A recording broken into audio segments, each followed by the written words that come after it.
देखिए 15 मई को थाना टीपी नगर से एक महिला चली गई थी, जिनके बारे में उनके परिजनों द्वारा 16 मई को गुमशुदगी दर्ज कराई गई थी। 17 मई को उनका शव थाना रोहटा के एक ग्राम से, जहां की वो रहने वाली थी, वहां से बरामद हुआ था। तत्काल शव की शिनाख्त की गई थी। सीसीटीवी के ट्रेल के आधार पर जिस भी व्यक्ति के साथ वो जाते दिखाई पड़ी थी उसको गिरफ्तार किया गया था। प्रकरण में यह संज्ञान में आया था कि इनकी पूर्व से जान पहचान थी एवं आपसी विवाद को लेकर इस लड़के ने उनकी हत्या कर दी थी। इस लड़के का भाई और खेत का मालिक, जिन्होंने साक्ष्य मिटाने में इस लड़के का मदद किया था, उनको भी पुलिस ने अपनी तरफ से ही मुकदमे में नामजद किया था।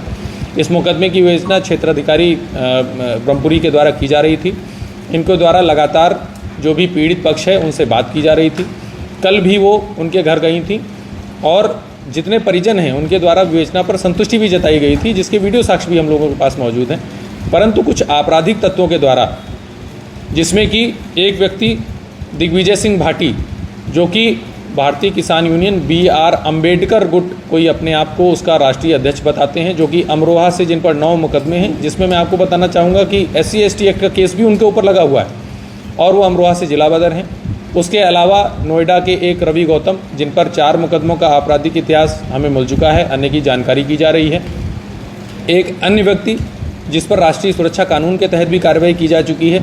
ऐसे व्यक्तियों के द्वारा भोले भाले लड़कों को, जिसमें कई नाबालिग लड़के भी शामिल थे, जिनसे हमने जब बात की तो उन्हें प्रकरण का ABCD कुछ भी नहीं पता था कि क्यों हमें यहाँ पर बुलाया गया है, उनको भड़काकर पहले सभी लोग शांतिपूर्वक कमिश्नरी पार्क में बैठे हुए थे। सभी अधिकारियों द्वारा उनसे वार्ता की जा रही थी। उनसे ये भी कहा गया था कि जिसको भी ज्ञापन देना है या जो भी विवेचनात्मक बिंदु आप चाहते हैं वो हमें लिख के दे दीजिए।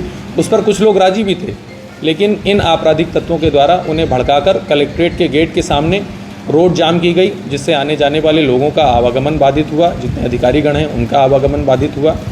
इनसे लगातार वार्ता जारी रही, लेकिन बहुत लंबा समय निकल जाने के बाद में और सारी चेतावनी इन्हें दिए जाने के बाद में इनको आवश्यक न्यूनतम बल का प्रयोग कर वहाँ से हटाया गया है।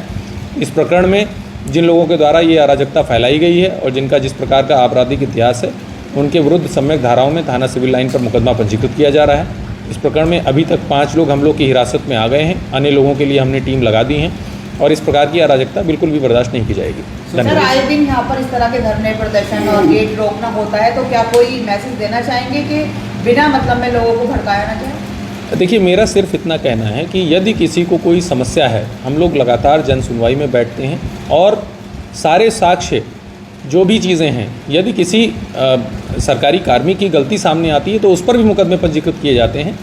लेकिन ये बात आपकी सही है कि थोड़ा सा इधर बीच कई लोगों के द्वारा इस प्रकार के कुत्सित प्रयास किए गए हैं।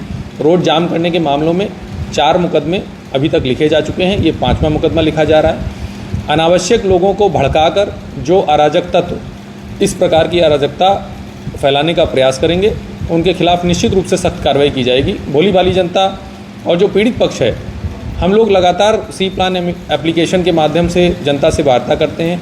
उनके द्वारा हमेशा ये बताया जाता है कि जिसके घर में कोई कैजुअलिटी हो जाती है या कुछ हो जाता है, वो लोग इतना उसमें नहीं इन्वॉल्व होते हैं, लेकिन अन्य लोगों के द्वारा अराजकता फैलाने के लिए उनका प्रयोग किया जाता है। इस प्रकरण में भी घर वालों पर हम कोई कार्रवाई नहीं कर रहे हैं।